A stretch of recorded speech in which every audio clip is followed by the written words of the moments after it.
Good morning, dear students.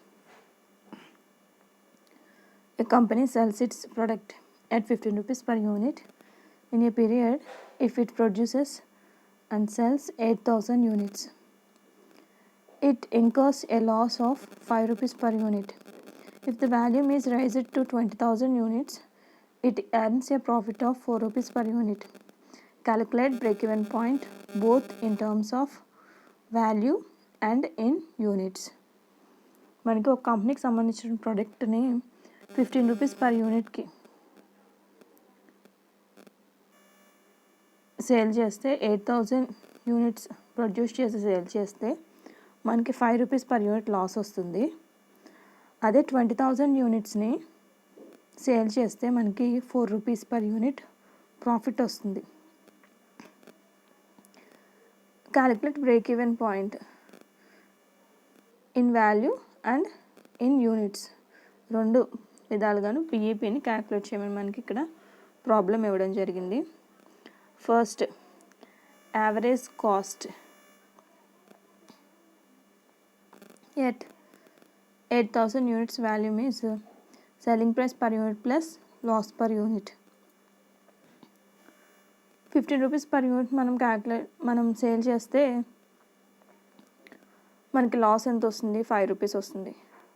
అంటే total 20 rupees అనమాట. యావరేజ్గా 8,000 యూనిట్స్ని యొక్క యావరేజ్ కాస్ట్ వచ్చి 20 రూపీస్. Average cost 20,000 units.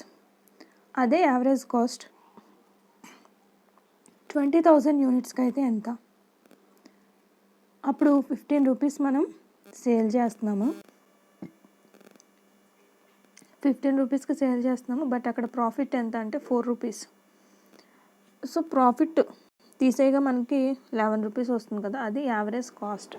20,000 యూనిట్స్ని మనం ప్రొడ్యూస్ చేసేటప్పుడు యావరేజ్ కాస్ట్ 11 రూపీస్. అదే 8,000 యూనిట్స్ కనుక మనం ప్రొడ్యూస్ చేస్తే average cost 20 rupees.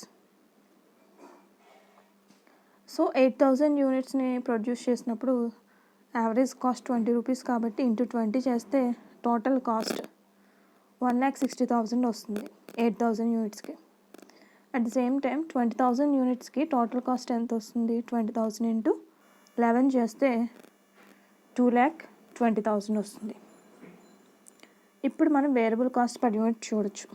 Variable cost per unit equals to change in total cost by change in volume of production.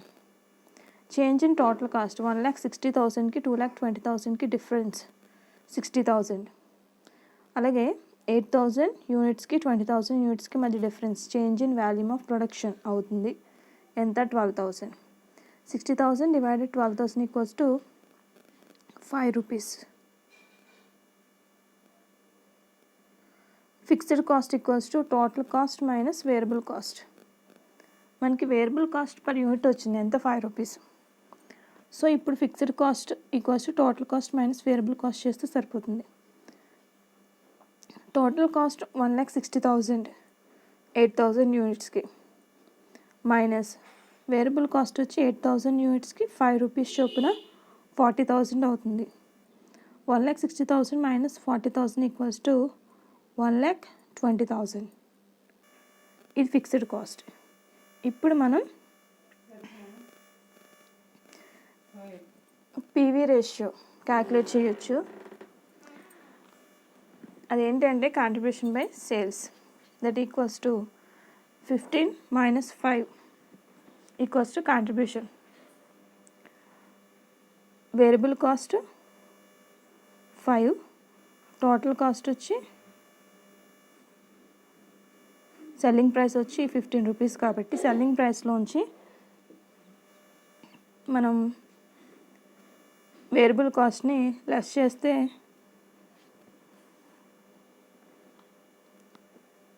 Contribution వస్తుంది. అలాగే sales means selling price per unit 15 rupees. 8,000 units దగ్గర 15 rupees selling price. అలాగే 20,000 units దగ్గర కూడా 15 rupees selling price. So selling price per unit 15 rupees.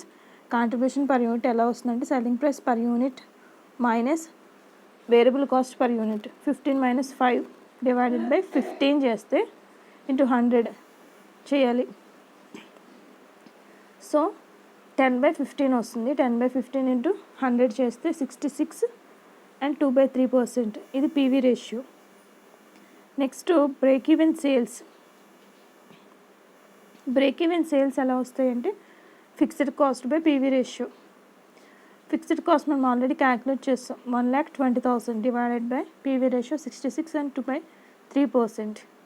That equals to 1,80,000 equal break even in sales. 1,80,000 rupees break even sales. Break even point in యూనిట్స్లో రావాలంటే మనకి formula ఏంటి? Fixed cost by contribution per unit. Fixed cost 1,20,000 rupees divided by contribution per unit. ఇందాక చెప్పాను contribution per unit ఎలా వస్తుంది? Selling price per unit minus variable cost per unit. Selling price 15 rupees minus variable cost 5 rupees. 15 - 5 equals to 10. So contribution per unit 10 rupees. 1,20,000 divided 10 చేస్తే 12,000 units. Break even point in units ఎంత అంటే 12,000 rupees. 12,000 units. కింద మళ్ళీ contribution per unit ఎలా వస్తుందని మీకు step wise చూపించాను. So ఎవరికైనా అర్థం కాకపోతే ఇంకొకసారి రివైజ్ చేసుకోండి. Thank you.